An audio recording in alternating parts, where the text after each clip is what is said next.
मैं हूँ नींबू। करने के लिए ये टिप बहुत ही जबरदस्त। We need banana peel. ओहो, सोशल मिडियामा त कति धेरै टुथ व्हाइटनिङ ह्याक्स हो। कुन कुरा चाहिँ पत्याउने? सोशल मिडियाहरूतिर देखाउने टुथ व्हाइटनिङ ह्याक्सले काम गर्छ कि गर्दैन त? बेसार, कागती, कोइला, केराको बोक्रा, तपाईँ हामी मध्ये कसैको दाँत पनि पहेँलो होला। यसले गर्दा नि हामी इन्सेक्योर हुन्छौँ होला। तर दाँत पहेँलो हुनेको कारण चाहिँ के हो त? यसको समाधान कसरी गर्न सकिन्छ? घरमै दाँत सेतो बनाउन मिल्छ कि मिल्दैन? सोशल मिडियाहरूतिर देखाउने टुथ व्हाइटनिङ ह्याक्सले काम गर्छ कि गर्दैन? नमस्ते, म Nepal medical council register doctor Shrestha Ghimire. दाँत पहेँलो वा डिस्कलर हुने कारण मेन कज भनेको तपाईको दाँतको बाहिरी लेयरको इनामेल लस भएर डेन्टिन एक्सपोज भएर जुन चाहिँ अलरेडी नै एल्लोइस हुन्छ। डेन्टिन एक्सपोज कसरी हुन्छ त? धेरै घोटेर ब्रस गर्नुभयो भने, हार्ड ब्रस युज गर्नुभयो भने, वा तपाईको टुथपेस्टमा बढी एब्रेसिभ इन्ग्रेडियन्ट छ भने। दाँत पहेँलो वा डिस्कलर हुने अरू कारणहरू धेरै गुटखा, सुपारीहरू खानुहुन्छ भने, दाँत राम्ररी ब्रस फ्लस गर्नुहुन्न, धेरै कोक फ्यान्टा पिउनुहुन्छ भने इनामेल लस हुन सक्छ।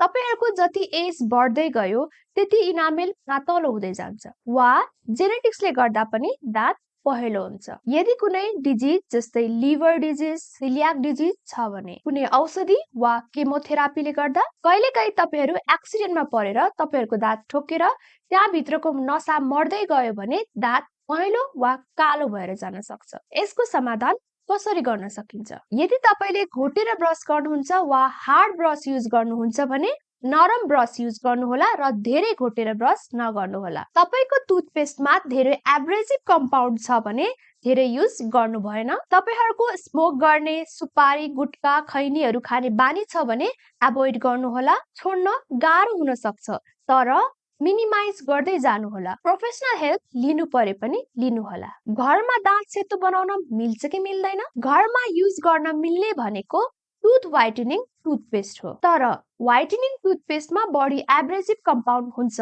जसले लङ रनमा इनामेल ड्यामेज गर्न सक्छ। त्यसैले तपाईको दाँतको थिकनेस, कम्पोजिसन हेरेर यो व्हाइटनिङ टुथपेस्टले कसैलाई चाँडै काम गर्छ भने कसैलाई टाइम लाग्न। त्यो सोशल मिडियामा भने चाहिँ 1-2 मिनेटमै सेतो हुने भन्ने चाहिँ हुँदैन। अर्को भनेको कम्प्यारेटिभली सेफ अप्सन भनेको टुथ व्हाइटनिङ स्ट्रिप। यो युज गर्दा यसको लेबलमा लेखेको इन्स्ट्रक्सन भने फलो गर्नुहोला। इमिडिएट रिजल्ट एक्सपेक्ट गर्नु भन्दा पनि 1 हप्ता वा 4-5 दिन वेट गर्नुहोला। सोशल मिडियाहरूतिर देखाउने टुथ व्हाइटनिङ ह्याक्सले काम गर्छ कि गर्दैन त?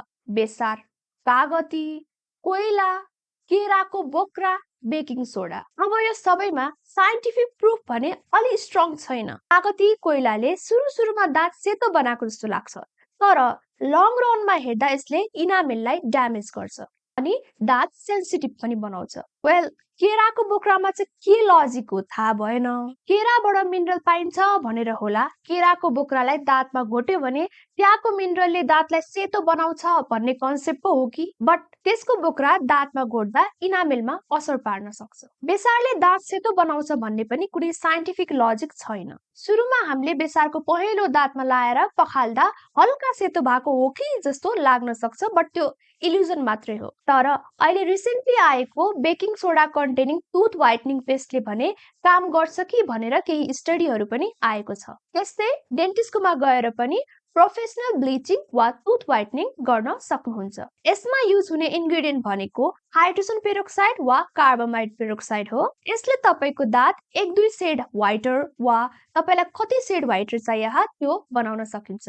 बट रिमेम्बर, कुनै पनि केमिकल कम्प्लिटली सेफ भने हुँदैन। टुथ व्हाइटनिङ वा ब्लिचिङले तपाईको दाँतलाई सेन्सिटिभ बनाउन सक्छ। यो पर्सन वाइज भ्यारी हुन्छ कि कसैलाई थोरै सेन्सिटिभ बनाउँछ भने कसैलाई अलि बढी सेन्सिटिभ गराउन सक्छ। अर्को बेफाइदा भनेको यो रिजल्ट पर्मानेन्ट होइन। यति धेरै पैसा खर्च गरेर गर्नुभयो, अब पर्मानेन्टै छैन भने त के फाइदा? तपाईले 6 देखि 9 महिनामा यो प्रोसिडर रिपिट गराउनु पर्ने हुन्छ र तपाईको दाँत अझै झन सेन्सिटिभ हुन सक्छ। यदि तपाईको इनामेल छैन, डेन्टिन मात्रै छ भने जुनसुकै व्हाइटनिङ प्रडक्टले पनि काम गर्दैन। सो आफ्नो इनामेललाई जोगाउनु पर्यो। सो यो भिडियोबाट के कन्क्लुजन निस्क्यो त? के टुथ व्हाइटनिङ ब्याड हो त? होइन।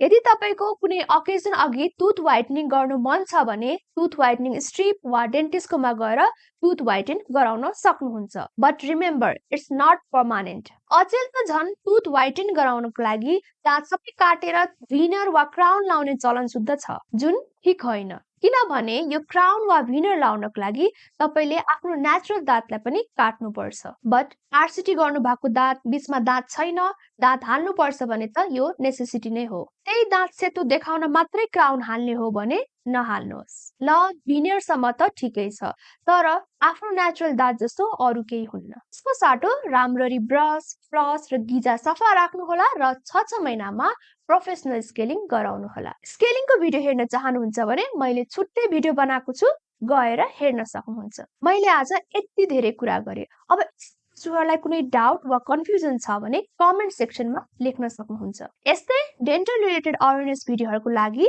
मेरो च्यानललाई लाइक, शेयर, सब्स्क्राइब गरिदिनु होला। बाइ।